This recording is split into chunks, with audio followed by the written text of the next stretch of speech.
আজ সকাল থেকে উত্তরা এবং সায়েন্স ল্যাবে অনেক শিক্ষার্থী শিক্ষামন্ত্রীর পদত্যাগের দাবিতে আন্দোলন করছে।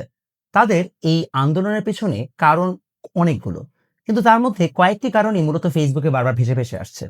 নাম্বার ওয়ান, যে এই পরিস্থিতিতে, এই বন্যা পরিস্থিতিতে কিভাবে আসলে শিক্ষামন্ত্রী পরীক্ষাটাকে তারপরও নিলেন, যে পরীক্ষাটা বাতিল করা উচিত ছিল, যেহেতু দেশের বিভিন্ন জায়গায় জলাবদ্ধতা ছিল, তারপরও কিভাবে তিনি পরীক্ষাটা নিলেন সেটা একটা বড় ধরনের প্রশ্ন। সেকেন্ডলি, যে ফিজিক্স পরীক্ষাটা হয়েছে, সেই ফিজিক্স পরীক্ষার প্রশ্ন কঠিন হয়েছে এবং এটা আসলে তাদের করা উচিত হয়েছে কিনা। অ্যান্ড থার্ডলি, প্রশ্নপত্রের মধ্যে ভুল ছিল। এর মধ্যে লাস্টের দুটো কারণ আমার কাছে অবান্তর লাগছে। অবশ্যই হচ্ছে যে এটা শিক্ষার্থীদের যে জোর দাবি তা না, কিন্তু ফেসবুকে অনেকে এটা লেখালেখি করছে। দেখেন, একটা প্রশ্ন কঠিন হতেই পারে। প্রশ্ন কঠিন হবে না সহজ হবে তার ভিত্তিতে একজনের পদত্যাগ চাওয়ার আসলে কোনো মানে।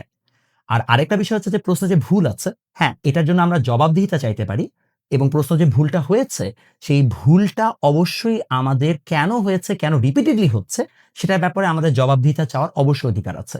কিন্তু সেটার জন্য পদত্যাগ চাওয়াটা হয়তোবা আমাদের জন্য খুব একটা লেজিট না। বাট প্রশ্ন হচ্ছে যে আগেও তো এরকম ভুল ছিল, আগেও প্রশ্নপত্র কঠিন হয়েছে, কেন এরকম ধরনের ল্যাশ আউট দেখা যাচ্ছে? এটার পেছনে কারণ হচ্ছে আসলে শিক্ষামন্ত্রী নিজেই তার ইমেজটাকে এমন বানিয়েছেন। যখন শিক্ষামন্ত্রী ১ম নির্বাচিত হলেন, তখন তিনি তার নিজস্ব যে পেজ, সেখান থেকে সিগমা এডিট গুলো শেয়ার দেওয়া কিংবা হচ্ছে যে বিভিন্ন সময় স্টান্টবাজি বিভিন্ন কথাবার্তা বলা, এই জিনিসগুলো যখন বলা হয়েছে, তখন স্বাভাবিকভাবেই তার একটা ইমেজ তৈরি হয়েছে। একজন মন্ত্রীর আসলে এত বেশি মিডিয়া ফেস করারই কথা না। এটা হচ্ছে একদম বাস্তব সত্য কথা। একজন মন্ত্রী এত বেশি মিডিয়া ফেস করলে স্বাভাবিকভাবেই তার ইমেজটা নড়বড়ে হয়ে যায়। তার প্রতি যে একটা চাপা ক্ষোভ ছিল অনেকের, সেটাই মূলত এখন উগরে দেওয়া হচ্ছে। কিন্তু ১ম যে কারণটাতে আসলে সবাই নেমেছে রাস্তায়, সেটা খুবই একটা যৌক্তিক কারণ। যে কিভাবে এই পরিস্থিতিতেও পরীক্ষাটা নেওয়া হলো। তাহলে শিক্ষামন্ত্রীর আসলে এই সময় করা কি উচিত? দেখেন, আমি এখনো বিশ্বাস করি যে আসলে আম যা হয়েছে সেটা খুবই ন্যক্কারজনক ঘটনা এবং সেক্ষেত্রে আসলে খুব দ্রুতই একটা অ্যাপোলজি অন্তত দেওয়া উচিত। খুব সোজা, আপনি এসে বলতেই পারেন যে, "দেখুন, আমরা যে পরীক্ষাটা নিয়েছি, হ্যাঁ, আমরা সকল কেন্দ্র যাচাই করি নাই। অনেক কেন্দ্রে মানে কোমর সমান পানি ছিল। এই জিনিসটা আমাদের যাচাই করা উচিত ছিল। আমরা আন্তরিকভাবে দুঃখিত। আমরা এমতাবস্থায় এই কেন্দ্রগুলোতে আর পরীক্ষা নিচ্ছি না।" অথবা আপনি এভাবেও বলতে পারেন যে, "আমরা এই পরীক্ষাটা বাতিল করে আমরা নতুনভাবে পরীক্ষা নিব।" আপনি অনেক কিছুই করতে পারেন। But you have to take a step. আপনি সেটা না করেন, তাহলে হয়তোবা এই আন্দোলনে কিছু হবে না। বাট পরবর্তীতে আপনি একটা স্লাইট মিস্টেক করলে সেটার জন্য আবার আপনাকে এই তোপের মুখে পড়তেই হবে। আরেকটা বড় ধরনের গুরুত্বপূর্ণ বিষয়, যে জিনিসটা সবাই এড়িয়ে যাচ্ছে। শিক্ষামন্ত্রী একা শিক্ষা মন্ত্রণালয় চালায় না। এটা পুরো একটা সমন্বয় ব্যবস্থা। যেই কেন্দ্রগুলোতে কোমর সমান পানি, সেখানে যারা কেন্দ্র পরিদর্শক আছেন, সেখানে যারা দায়িত্বশীল আমলারা আছেন, তারা কি কেউ মানে জানায় না এই বিষয়টা যে আমাদের কেন্দ্রে পরীক্ষা নেওয়া যাবে না? এই সমন্বয়হীনতা তো একটা বড় ধরনের সমস্যা।